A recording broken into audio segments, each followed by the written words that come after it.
Hey everyone! So, if you've ever spent time at a physical therapist's office, you've probably seen this happen. They wheel over a machine, squirt on some gel, and use this little metal wand on you. It looks all high-tech, right? But have you ever stopped to wonder, what's it really doing? Well, let's get into it. Okay, so you know exactly what I'm talking about, right? You're there for your shoulder or your knee, and out comes the device. They put on that cool gel, start moving the wand around, and maybe you feel a little bit of warmth, or maybe you feel nothing at all. It's become such a common part of rehab, but for a lot of us, it's still kind of a black box. You see, here's the first big secret. The word ultrasound in a physical therapy clinic doesn't just mean one thing. It's actually a bit of a catch-all term for two very, very different tools that are used for completely different reasons. One is to treat you, and the other is to see inside you. And this right here really breaks it all down. On one hand, you've got therapeutic ultrasound. Its whole purpose is to treat your tissue. It's using sound waves to generate this deep heat with the goal of kicking off the healing process and dialing down your pain. But then, on the other hand, you've got imaging ultrasound. Its job is to see your tissues. It uses the same kind of sound waves, but in a totally different way, to create a live picture. This helps the therapist diagnose what's wrong, guide a needle, or even show you in real time how your muscles are working. Yeah, here's a simple way to think about it. The treatment version, that's like a super focused heating pad that can get way down deep into your muscles where your hands can't reach. But the imaging version, that's like having a live video camera that shows you what's going on right under your skin. Same basic tech, but two totally different jobs. So let's stick with that first one for a bit. Ultrasound as a treatment. This idea of using deep heat, does it actually work? How do we know it's effective? Well, for that, we've got to look at the science and see how it holds up in clinical studies. And a perfect place to start is with one of the most common problems people face, osteoarthritis in the knee. Researchers set up a study to figure out if ultrasound could really offer relief. And they added a little twist. Could they make it even more effective by adding a common pain reliever? So here's the setup. They had two groups of patients, and each group got 10 therapy sessions. The first group got a pretty standard therapeutic ultrasound treatment with just a plain gel. Now the second group got the exact same ultrasound treatment, but their gel had 5% ibuprofen mixed in. There's a fancy name for this, phonophoresis. And the whole idea is that the sound waves might help push that medicine through the skin, right to where it hurts. So, what was the verdict? Well, this is where it gets really interesting. Turns out, both groups got a lot better. They reported less pain, better mobility, but, and this is the key, the group with the ibuprofen gel didn't do any better than the group with the plain gel. Both the patients and the researchers agreed the two treatments were basically just as effective.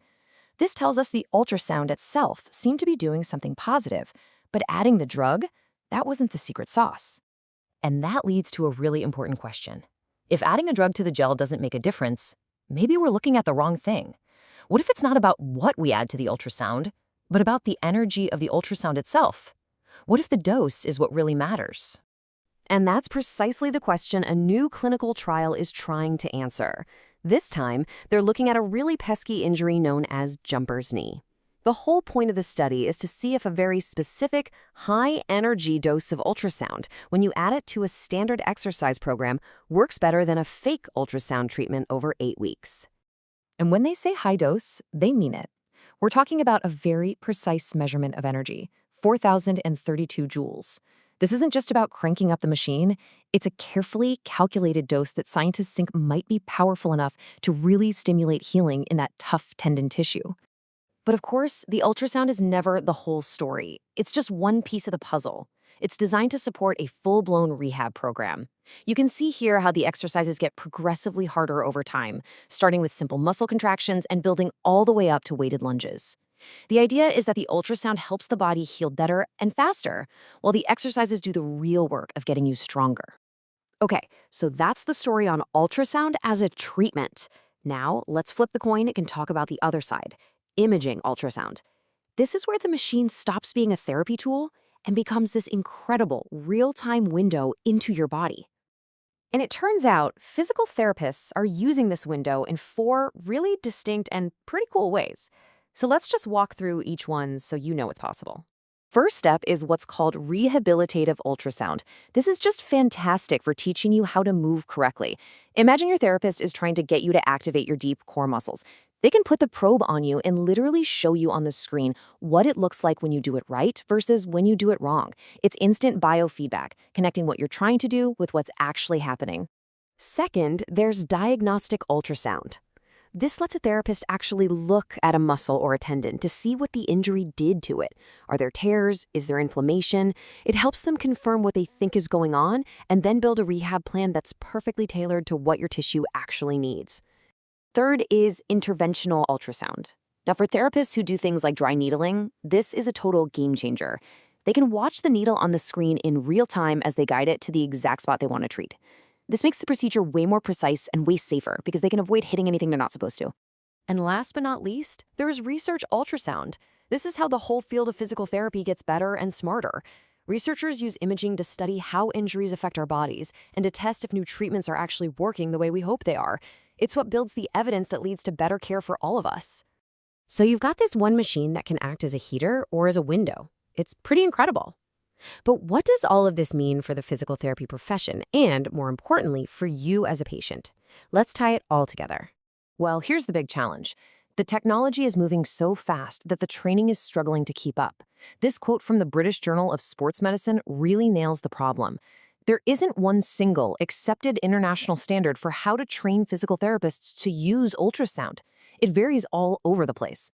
So let's do a quick recap of the big takeaways. Number 1, ultrasound isn't just one thing. It can be for treating you or for seeing inside you.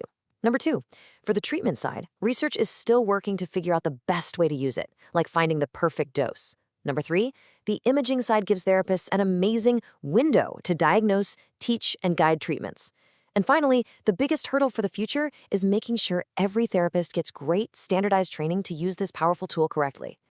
So that machine with the wand and the gel, it's really so much more than it looks. It's this complex, constantly evolving technology that, when it's in the right hands, is really pushing physical therapy forward into a future of more personalized, more precise, and more effective care.